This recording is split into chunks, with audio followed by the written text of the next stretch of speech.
Welcome to the Great Detectives of Old Time Radio. From Boise, Idaho, this is your host, Adam Graham. If you have a comment, send it to me. Box13@greatdetectives.net. Follow us on Twitter at Radio Detectives and become one of our friends on Facebook. Facebook.com/Radio Detectives. Today's episode is brought to you in part by the financial support of our listeners. In particular, I want to thank Arnold, Linda, and Lisa, who all sent me a donation via the P.O. Box. P.O. Box 15913, Boise, Idaho 83715. And you can also send one-time donations to support.greatdetectives.net or become an ongoing Patreon supporter at patreon.greatdetectives.net. Now it's time for today's episode of Boston Blackie. The original air date, October the 11th of 1945, and this one is called The Imitation Diamond Bracelet.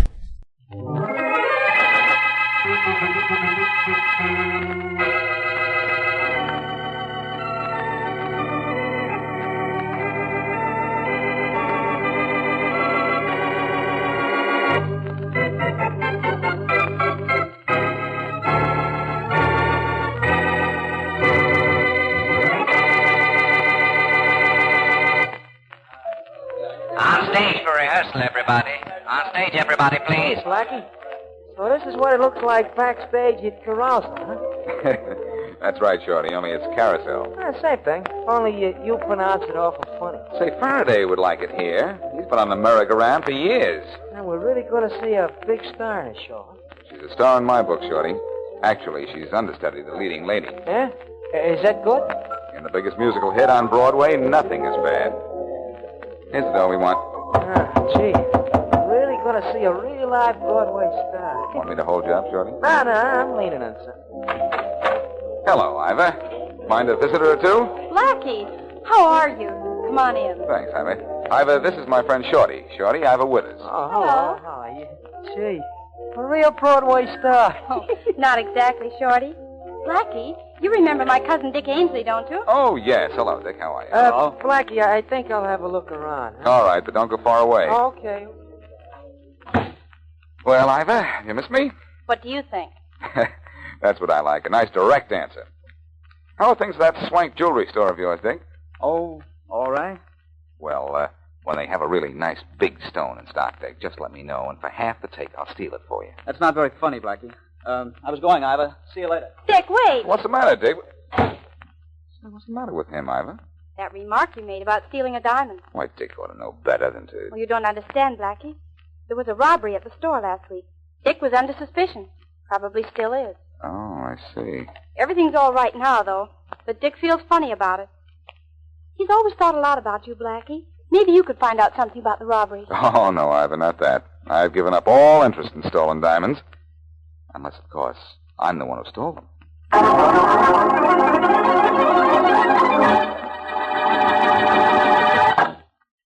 And now meet Dick Calmer as Boston Blackie, enemy to those who make him an enemy, friend to those who have no friend.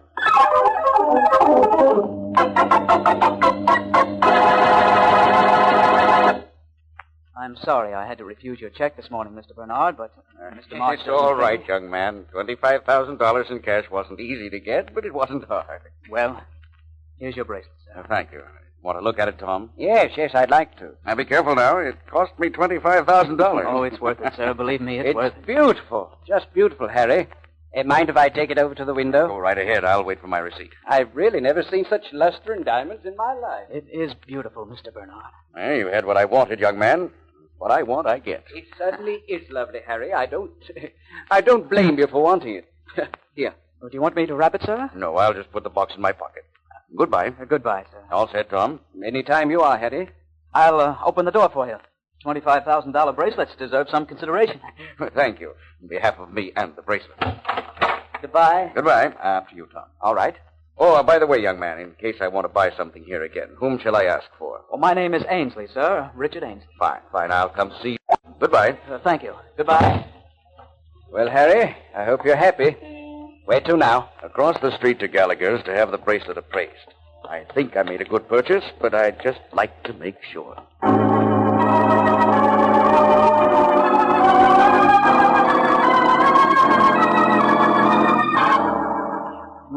this at March's, gentlemen? I bought it. My friend here believes you can take it with you.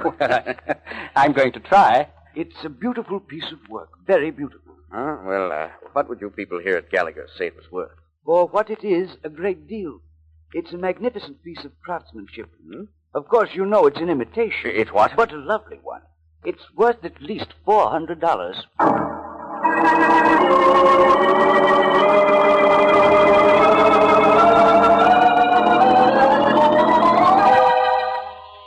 Coming. Hello, Blackie. Ivor, come in. How nice of you to return my visit so soon. This isn't exactly a visit, Blackie. What's the matter, Ivor? You seem upset. It's my cousin Dick. He's in awful trouble. Because of that robbery last week? Not that, Blackie. Something even worse. Well, tell me all about it. But here, sit down first. Thanks. Now, what's this all about? Well, Dick sold a $25,000 bracelet to a man this morning. 10 minutes later, the man came back into the store and claimed the bracelet was an imitation, worth no more than $400. Uh-oh. The old switcheroo, huh? What do you mean? That's an old game, Ivor. Your cousin sold a legitimate bracelet to his customer. But somewhere during the transaction, the good bracelet was switched for an imitation. Where's your cousin now? I don't know. The store's sworn out a warrant for his arrest. He called me on the phone just a few minutes ago. He's hiding. Who was the customer?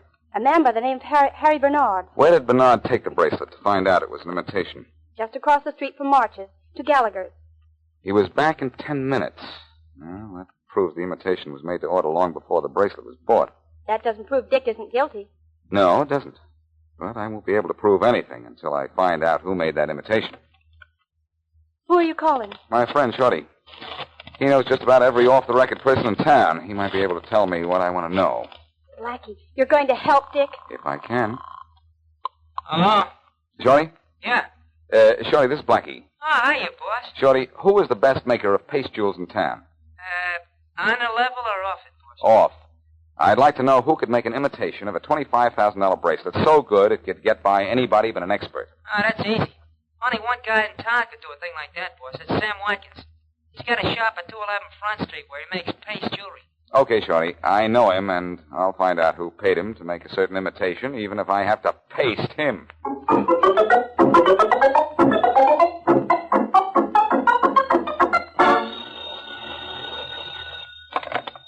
Faraday speaking. Hello, Inspector. This is Blackie. Hooray! So it's Blackie.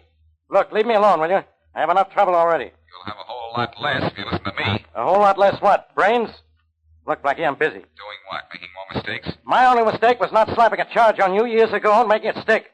So whatever you're going to tell me, I don't want to hear. Now listen to me, Faraday. I said I didn't want to hear it. It's important. I don't care what it is. Now don't bother me. All right, Inspector. Goodbye. Blackie, wait. For what? What do you want to tell me? Nothing. Oh, come on, Blackie. Don't hold out on me. What do you know? What do you know, Inspector? I know you're driving me nuts. Now, look, I don't have all day. All right, Faraday. It's about this Dick Ainsley case. What do you know about that? You're looking for Ainsley as the man who engineered the switch. That's right. As usual, Faraday, you're wrong. Yeah, I suppose you know who switched that bracelet. No, but I'm going to find out. And you're going to find out at the same time. See how good I am to you? Not yet, I don't. What do I have to do? As if I didn't know I was going to be sorry about the whole thing. You have to meet me at the corner of River Boulevard and Front Street in 30 minutes. And offhand, I'd say it was pretty important for you to be on hand.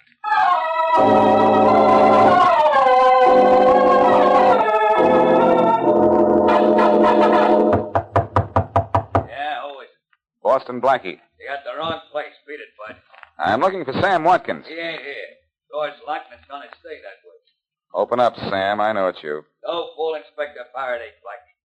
I'm indisposed. Hello, Sam. Hey, that door was locked. I know. Oh, isn't it awful how locks can get picked? What do you want, Blackie? A little information. I understand you made a pretty good imitation of a $25,000 bracelet. Maybe you understand. I don't. An artist ought to be proud of his work, Sam. You don't have to be modest with me. I know you're good. Sure, I'm good. But I don't know nothing about it. It was a March bracelet, Sam. You know the one I mean. You made the imitation, didn't you? No. I guess you've got to be coaxed. It's Take your hands off of me, Blackie, or I... Did you make that imitation? I said take your hands off of me. Oh, you want to play house, huh? Rough house. Okay, wise guy. I'm going to take you apart. Better do it fast before you fall apart. Oh! Come on. Get up, Sam. Talk while you still have teeth. You made that imitation, didn't you? Yeah. So what? So who ordered it? That's something you'll have to find out for yourself. I don't know nothing about why it was made or who wanted it. It couldn't be a fellow by the name of Harry Bernard, could it? Who's he? He bought the bracelet from a clerk at March's. Never heard of him. You walk out of here or I will. Unless I get an answer from you, you won't be able to walk at all. Who paid you to make that copy? Okay, as long as you're getting tough. It was the clerk at March's, a guy named Dick Ainsley.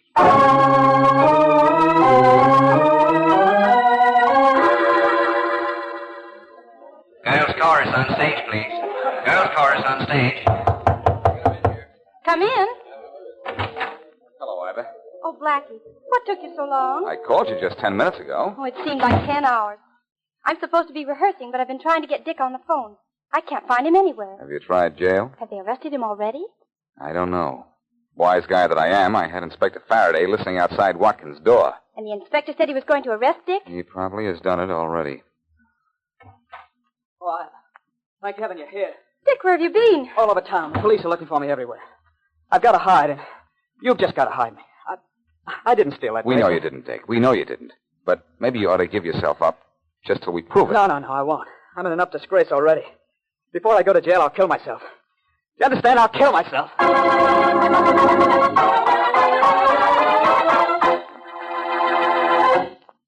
And now back to Boston Blackie.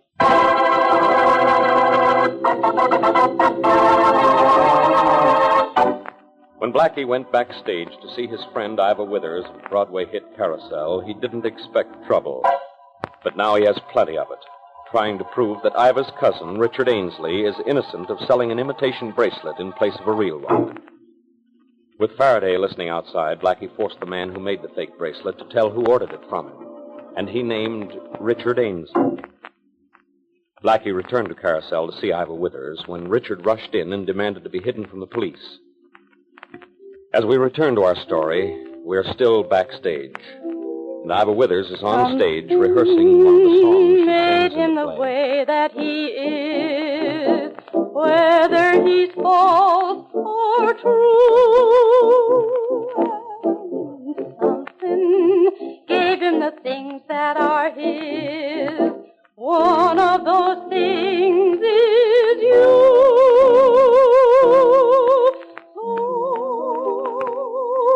When he wants your kisses, he will give them to the lad. And anywhere he leads you, you will walk. And anytime he needs you, you'll go running there like mad. You're his girl and he's your fellow. And all the rest is told. With it. Yes? With it. Boston Blackie wanted me to give you a message as soon as you're through rehearsing. I'm through now. He said he wants you to come back to your dressing room. It's important. Thank you. I'll run through that again in a half hour, Tom. Okay. I won't go to jail, Blackie. I'm innocent, and I won't go to jail. Shh, not so loud, Dick. Someone might hear you. Glad you're back, Ivor. Tell me something, Dick. Was Bernard alone when he bought the bracelet? No, he was with a fellow he called Tom Ward. Did Ward handle the bracelet? No, he didn't. Then it's obvious Bernard made the switch himself. Pretty clever, switching his own bracelet. Oh, wait, Blackie. Ward did handle the bracelet. He took it over to the window for a moment to look at it in the light. Long enough to have made the switch? Yeah, I think so. Well, the thing for me to do first is to see this fellow Bernard and ask him a few things about Ward. Well, what do I do in the meantime? I don't know. You're going to be a problem. Oh, but ask who it is, Ivor. All right.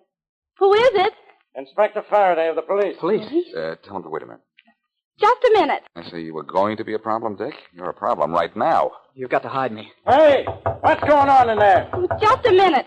Blackie, what'll we do? It's a long shot, but maybe it'll work. Dick, grab one of those dressing gowns and put it on. Quick. Yeah, all right. Blackie, that won't... Hey, I can't wait all day. Open up. Oh, just a minute. Okay, I have the robe on. Now what? Sit at this dressing table here. Put that towel around your head and start putting grease paint on your face. That's it. I'll let Faraday in. Hey, open up. This is the police. I said open up. This is the... Blackie, you. You do everything backwards, don't you, Faraday? You want the carousel so you come backstage. What are you doing here? For the moment, annoying you. You thought you were smart when you had me listen to you and Sam Watkins, huh? I had the goods on Ainsley in the first place. You were just stalling so he could get away. Faraday, don't tell me somebody got away from you. Now, Blackie, it's a funny thing. When you interfere in a case of mine, everybody gets lost. But not you, and that's what bothers me. So it bothers you. Where's this girl Iva with us? I'm right here, Inspector. Who's the other girl? She's in the chorus. She dresses with me. Have you had any word from your cousin, Miss... Not even a sound from him, Faraday. I was talking to Miss Withers. Oh, never mind. I know all I need to know, Blackie. And let me warn you, if you hide Ainsley, I'll slap both of you in jail for harboring a criminal. And don't forget that. Oh, thank goodness he's gone. Can I get out from under this now? Better not, Dick. You may come back. You stay here as long as you can. I'll get in touch with you by phone. Where are you going, Blackie? To see Harry Bernard or Tom Ward. Or maybe both. One of them switched that bracelet, or maybe both.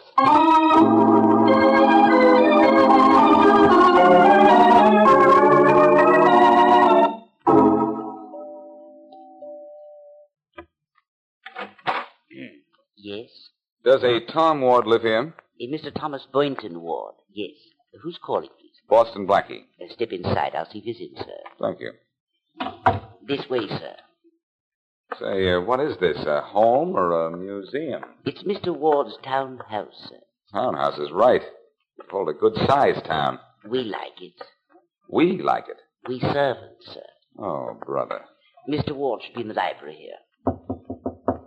Yes? Mr. Boston Blackie to see you, sir. Tell him to come in. You may go in, sir. When you tell me that's official, huh? Thanks. Mr. Boston Blackie, sir. Thank you, Smith. Yes, sir. You wanted to see me? I'm not sure. You're not sure? I'm looking for a man named Tom Ward. There are 6 of them in the city. I'm trying all of them. Trying all of them? For what? I'm looking for the Tom Ward who was with Harry Bernard when he bought a $25,000 bracelet at March's yesterday afternoon. Then you found him? You? Yes. I only met Bernard recently, but I was with him. I was with him when he bought it, when he had it to his, he took it back to March's. Say, I've seen you before, haven't I? You're the president of the Avenue City Banks, aren't you? And worse luck, chairman of the board, which means I have to work for a living, too. Well, I guess I owe you an apology, Mr. Ward. For what? Well, I came up here hoping to prove that you switched the bracelet Mr. Bernard bought. You know, I haven't been able to find Bernard at all. He isn't in the phone book. His phone's unlisted. I see. Whose idea was it to have the bracelet appraised? His? Could he possibly have switched the bracelet on the way to the appraisers? I don't see how. All we did was go across the street. Did he carry the bracelet in his hand or put it in his pocket? Why, in his pocket. He could have had that duplicate bracelet in the March's box already in that pocket, couldn't he? Well, I really couldn't answer that. But that is the answer to how the phony bracelet was substituted for the good one. Where does Bernard live, Mr. Ward? He has apartment 9A at 1011 Riverview. But look here, I believe the clerk at March's is the thief. That theory is NG. No good, Mr. Ward, because the clerk is NG, not guilty.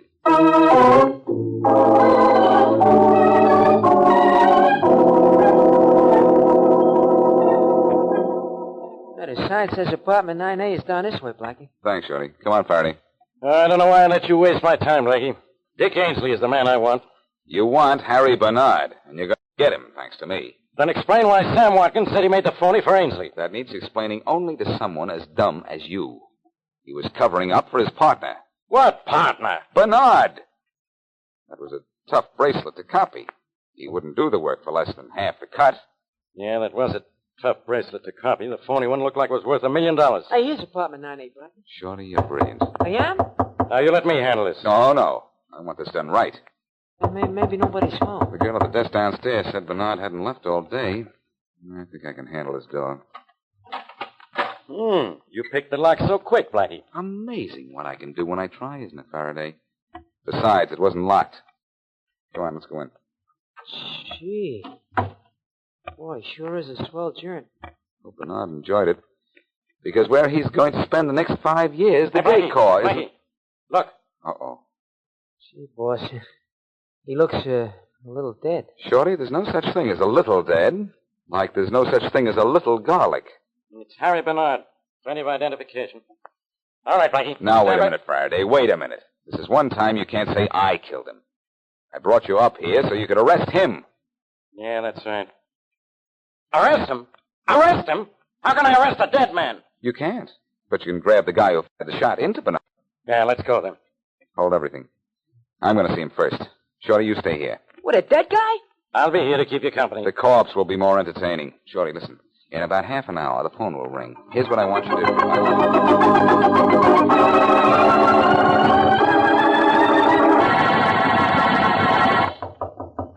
Yeah, who is it? Boston Blackie. What do you want? In. I don't want you in. Then you'll have to throw me out. I'm already in. All right. Now what? Close the door. I think we ought to talk in private. Okay. It's private. You're a professional jeweler, Sam, but you're a very amateur liar. Yeah? You didn't make that phony bracelet for Dick Ainsley. You made it for Harry Bernard. What makes you think so? I always thought so. So I looked up Bernard just now and persuaded him to tell me the truth. All right. So what if I did make it for Bernard? I didn't know what he wanted it for. I'm in the clear. You'd be in the clear if I weren't in the know. Yeah? What do you know? Mind if I use your phone? Help yourself. Thanks. Who you calling? Your friend, Harry Bernard. Butterfield 87790. Is that the right number? For what? What are you calling him for? Tell him a little bedtime story that should put both of you to sleep in jail tonight. You can't bluff. I'm not bluffing, Sam. Hello? Hello, Harry Bernard? Ah, this is Shorty. Sure. I'm Harry Bernard. Harry, this is Boston Blackie. Yeah. I'm down here talking to that friend of yours, Sam Watkins. He made that phony bracelet for you, remember? Oh, sure. You had told him you wanted a copy of the diamond bracelet in the window of March's. Yeah? But he wanted more than the usual fee for phony jewelry, so you told him your whole scheme. You said you were very friendly with Thomas Boynton Ward, and you were taking Ward with you when you bought the bracelet and went to the appraisers so that you'd have a reputable citizen as a witness from start to finish. And all the time, you had a phony bracelet in your pocket. Put that telephone down. Just a minute, Harry. Yeah. Guess I'll have to hang up now. Your friend Sam has a gun on me. Hey, Put boss, that wait a telephone minute. down, Blackie. Why so belligerent all of a sudden, You Sam? weren't talking to Harry Bernard. How do you know? Oh, I know. You're right, Sam. I wasn't talking to Harry because Harry's dead, and you killed him. Yeah? And I know why, too. He refused to give you a big enough cut in the deal, so you killed him, took the real bracelet from him, and probably have to have it right here in the shop. Put that telephone down. All right, Sam, I'll put it down. On top of that gun you're holding. Oh! Okay, I'll get you with my hands. You, me first, pal. Oh! Well, Sam, you were so good at making rocks, let me assure you that from now on you'll be breaking them.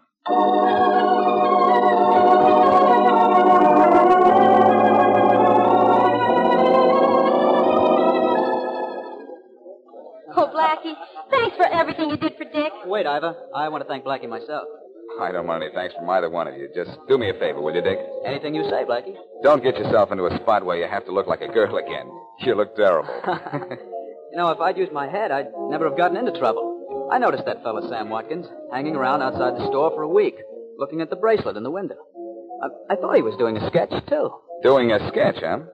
Well, beginning pretty soon, he's going to be doing a stretch.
Hi, this is Andrew from OTRWesterns.com. I wanted to invite you to come take a look at our site. We stream live OTR Westerns 24 hours a day, 7 days a week, along with putting out podcasts of old-time radio westerns. Check us out at OTRWesterns.com. You're listening to The Great Detectives of Old Time Radio with Adam Graham. Now let's get back into the show.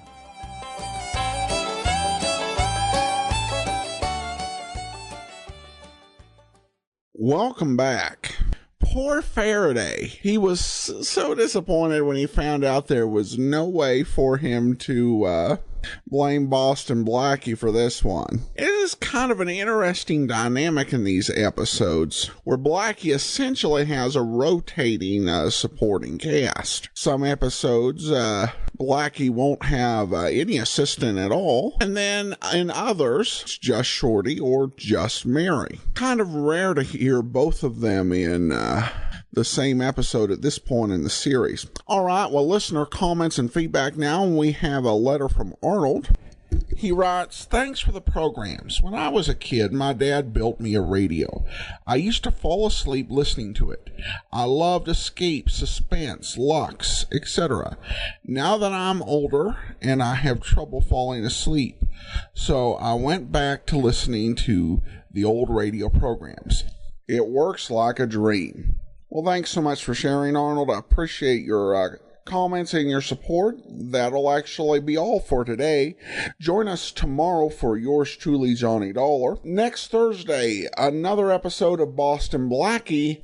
And next Tuesday, get ready for the Private Files of Rex Saunders. In the meantime, send your comments to box13 at greatdetectives.net. Follow us on Twitter at Radio Detectives and become one of our friends